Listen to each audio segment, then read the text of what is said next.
inshuti bakunzi ba Hoziyana TV, twongeye kubasuhuza tubifuriza kugira amahoro y'Imana. Ndizera rero ko mwese aho muherereye hirya no hino mu migabane itandukanye igize isi mumeze neza.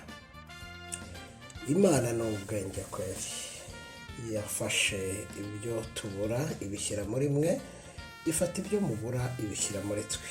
Byumvikanisha ko buri muntu wese mu isi akeneye mugenzi we kugira ngo abashe gutera imbere. Hoziyana TV rero kuri uyu munsi, nk'uko mubizi ko tujya tugira gutya tukanyarukira hirya no hino mu makuru atandukanye, yaba abagiye bakora ibikorwa bimwe na bimwe byiza bibateza imbere, cyangwa se ababashije gutegura ibikorwa by'iyobokamana hirya no hino. Tugenda tubagezaho amakuru agiye atandukanye kugira ngo abakunzi bacu murusheho kunogerwa na gahunda tubagezaho umunsi ku wundi.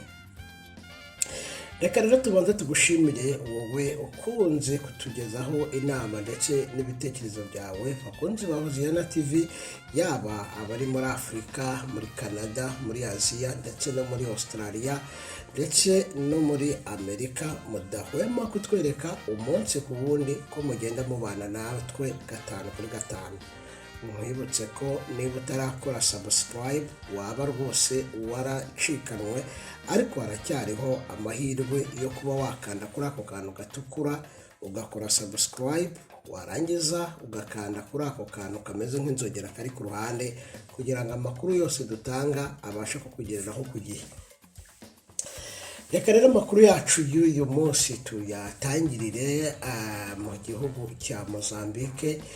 Mozambique hari kuvugwa iki kuri ubu ngubu mw'abantu mwe? Ni ibiki biri kuvugwa muri iki gihugu cya Mozambique?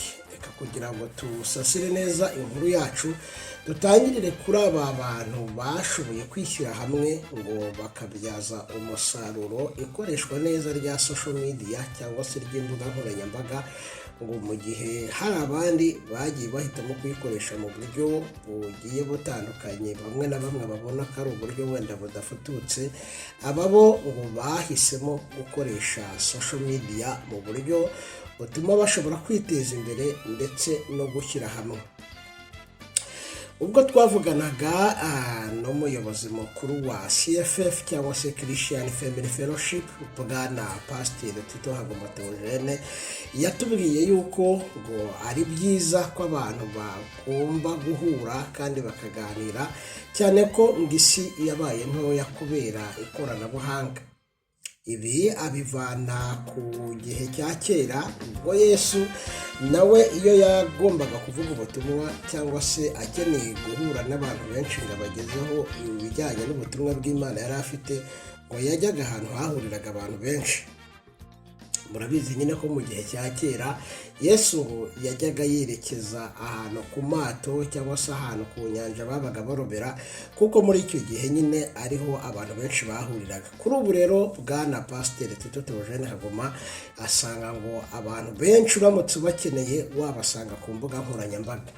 Ibi ngo akaba ariyo mpamvu yamuteye kumva nyuma y'iyerekwa cyangwa se visiyo yari amaze guhabwa n'Imana, agomba gusanga abantu, abanyarwanda n'abarundi, aho bahurira ku rubuga rwa WhatsApp. Kuri ubu rero CFF cyangwa se Christian Family Fellowship akaba ari umuryango umajije kwaguka cyane, umaze gukwirakwira hirya no hino mu bihugu bitandukanye bigize isi, dore ko uyu muryango watangiye muri 2015 utangire mu mujyi wa Diriba, utangijwe n'uyu mugabo.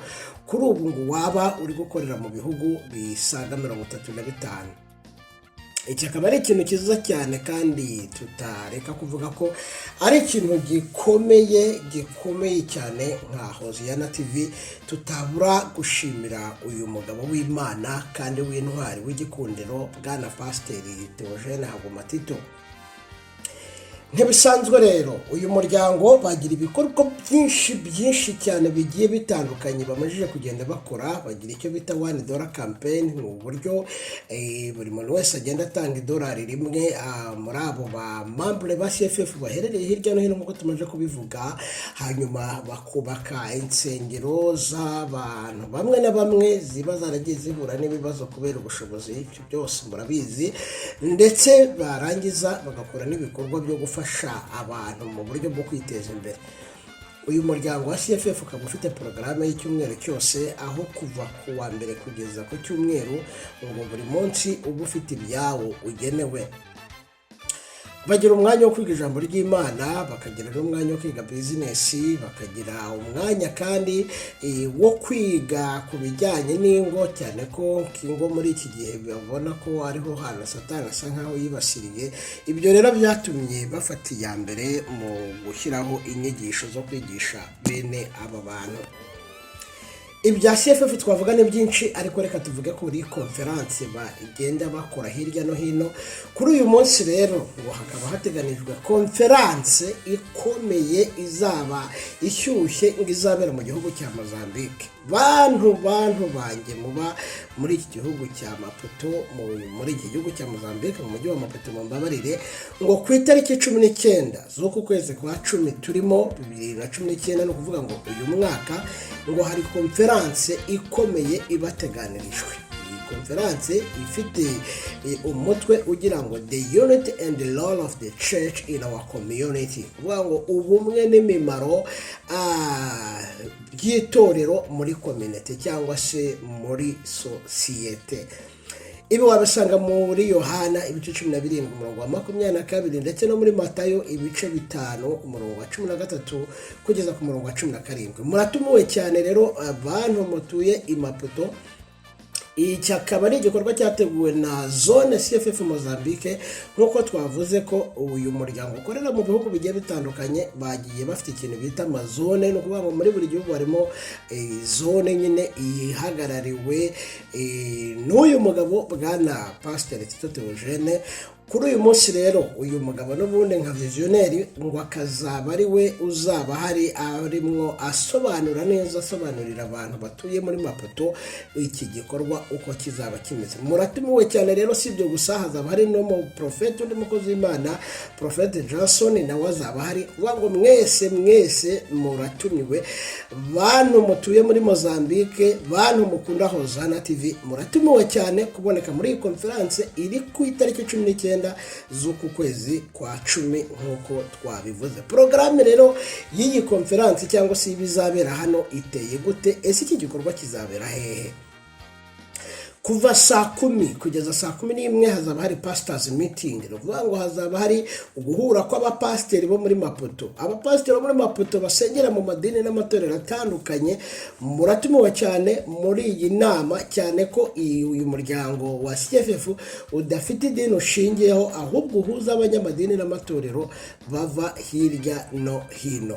Kuva saa 10 kugeza saa 1 hazaba hari CFF conference. Ruvuga ngo abantu bose batumiwe kuzaboneka muri iyi conference izatangira kuva saa 11 kugeza saa 1 muri iki gihugu cya Mozambique ku wa 19 muri uku kwezi kwa 10 2019. Sibyo gusa kandi kuva saa 1 hazaba hari meal of reconciliation. Urumva rero no buryo bwiza nabwo bagira bwo guhura bagasangira, bakongera bakunga ubumwe, bakongera bakaganira, abantu bakamenyana batari baziranye bakamenyana. Iki gikorwa rero kikaba ngo kizabera ngo kuri Coca-Cola Quinta Tropical Maputo. Reka rero mbabwira ni apaje do sonyoro bantu b'Imaputo n'ibintu bijya gusa n'ibyo ngibyo, aho uzaba bati brigado n'ibyo nyine n'ibintu bijya gusa n'ibyo ngibyo. Muratumiwe bantu ba Mozambique kutazabura muri iyo conference. Ndabutse ko kwinjira muri conference ari ubuntu, kandi kutayibonekamo no guhomba gukomeye cyane. Reka rero tubashimire, tukwifuriza kuzaboneka ku itariki 19 z'ukwezi kwa 2019 muri iyi konferanse izatangira saa 11 ikarangira saa moya ikabera kuri Coca-Cola Quanta Tropical Maputo.